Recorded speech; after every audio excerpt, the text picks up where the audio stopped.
अध्यक्ष महोदय, सर्वप्रथम मी सन्मान्य सदस्य ज्योतिताई गायकवाडचे अभिनंदन मानते की आपण एवढी चांगली लक्षवेधी आज महिला दिनाच्या चर्चेमध्ये ही घेतली.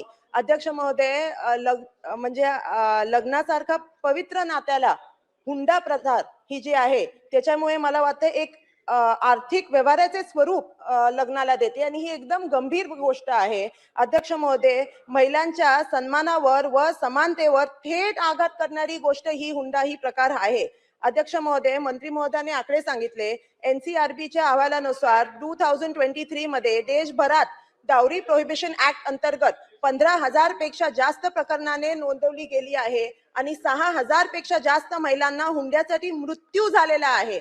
म्हणजे दिस इज नियरली 50% जे प्रकरण आहे त्याचे मृत्यू झालेले आहेत. तर ही एकदम धक्कादायक गोष्ट आहे. अध्यक्ष महोदय, not just in the entire country, पण आपल्या महाराष्ट्रातील मध्ये सुद्धा हीच परिस्थिती आहे. मुंबईसारख्या शहरामध्ये सुद्धा 2024 मध्ये 430 हुंडा छळ प्रकरणी नोंदवल्या गेली. 2025 मध्ये म्हणजे आता काही महिन्यामध्ये सुद्धा 160 पेक्षा जास्ती तक्रारी नोंदवल्या गेल्या. मग हा विषय झाला शहराचा. ग्रामीण भागामध्ये, मराठवाड्यामध्ये सुद्धा जिकडे आर्थिक अडचणी, दुष्काळ, सामाजिक दबाव आहे तिकडे हुंड्याची मागणी एवढी जास्ती आहे. अध्यक्षमध्ये, माझ्या बीड जिल्ह्यामध्ये सुद्धा हीच परिस्थिती आहे. मागच्या वर्षी आपल्या सर्वांना आठवतं की पुण्यामध्ये घटना घडलेली, वैष्णवी हगवणे म्हणून 24 वर्षाच्या मुलीवर एवढा छळ झालेला अख्ख्या महाराष्ट्राने ही घटना बघितली. त्याच्यानंतर सुद्धा मला वाटतं की अजूनही ह्या प्रकारला कुठेतरी थांबवलं गेलं नाही. जसं मगाशी ज्योतिताई बोलल्या आणि मंत्री महोदयांनी सांगितलं की अवेअरनेस करायची गरज तर आहेच, अंमलबजावणी करायची आहे,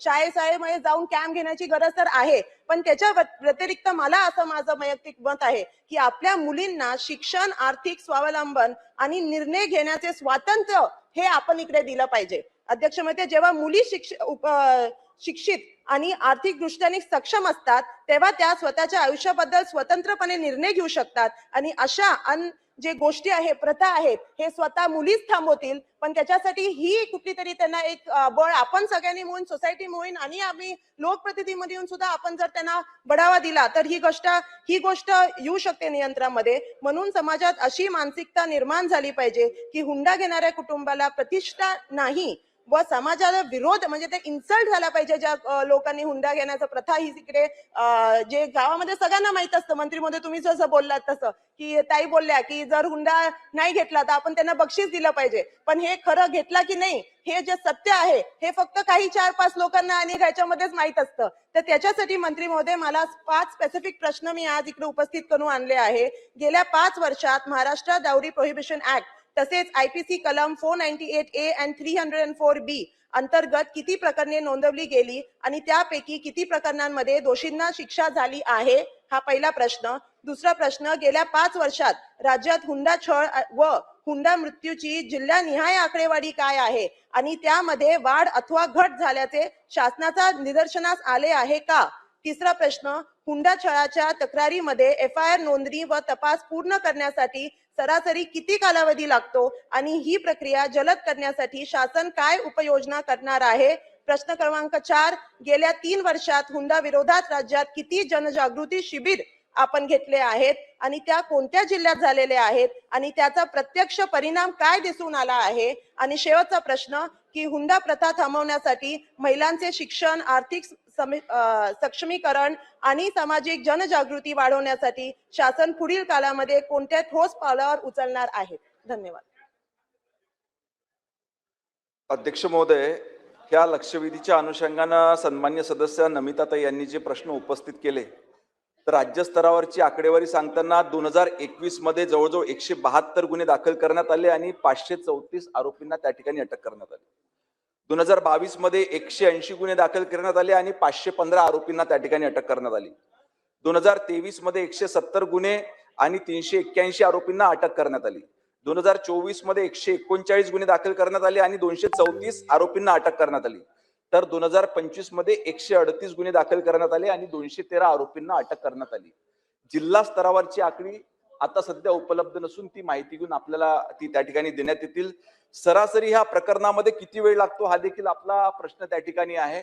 या अनुषंगानं हे प्रकरण टू प्रकरण व्हेरीफाय होतं. अनेक वेळेस आलेली तक्रार ही देखील खरी नसते.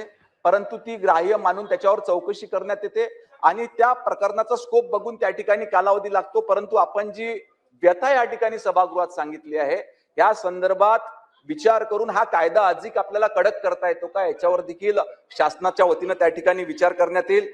आणि आज आपण सांगितलं की याच्यामध्ये आपल्याला महिलांना अजून स्वतःचं सक्षमीकरण करण्याकरिता प्रोत्साहन जर दिलं तर त्याच्यामध्ये ऑटोमॅटिक ह्या अशा पद्धतीच्या गुन्ह्यामध्ये घट होईल. तर आपण सन्मान्य देवेंद्र फडणवीस सरकारचं अभिनंदन केलं पाहिजे की आज आपण बघतोय की मागच्या 10 वर्षामध्ये महिला बचत गटाच्या माध्यमातून प्रचंड मोठं काम शहरासोबतच ग्रामीण भागामध्ये देखील झालेलं आहे, ज्या माध्यमातून अनेक महिला ह्या स्वतःच्या पायावर त्या ठिकाणी उभ्या झालेल्या आहेत. त्याच पद्धतीनं आपण महिलांकरिता संपूर्ण उच्च शिक्षण देखील त्या ठिकाणी मोफत केलेलं आहे. असे अनेक उपक्रम सरकारच्या वतीनं राबविल्या जात आहे. याच्या व्यतिरिक्त अजून आपल्या काही सूचना असतील तर निश्चितपणे ह्या महाराष्ट्रातल्या बहिणी लाडक्या तर झालेल्या आहे, त्या अधिक लाडक्या करण्याकरता आपल्या ज्या सूचना राहील त्या ग्राह्य धरून त्याच्यावर देखील विचार करण्यात येईल. महाराष्ट्रातील सर्व बातम्यांचे विश्वासार्ह व्यासपीठ सकाळच्या सर्व सोशल मीडिया प्लॅटफॉर्मला लाईक, फॉलो आणि सबस्क्राईब करा. तसंच सर्व नोटिफिकेशनसाठी बेल आयकॉन प्रेस करायला विसरू नका.